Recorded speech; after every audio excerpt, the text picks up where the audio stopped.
কি কক্ষণে যে আমি এখানে ঘুরতে এলাম! এই সব আমার ছেলে আর এই তান্ত্রিকের কাজ।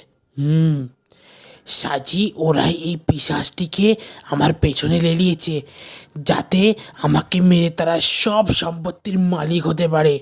আ- আমি আমি কিছুতেই হতে দেবো না।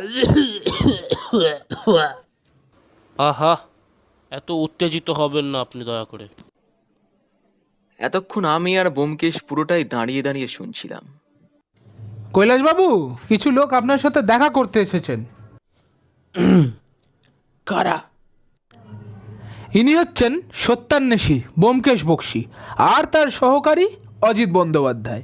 এনারা কলকাতা থেকে এসেছেন শশাঙ্কর অতিথি। হ্যাঁ, আপনার নাম শুনেছি বটে, কিন্তু এখানে কি কাজে?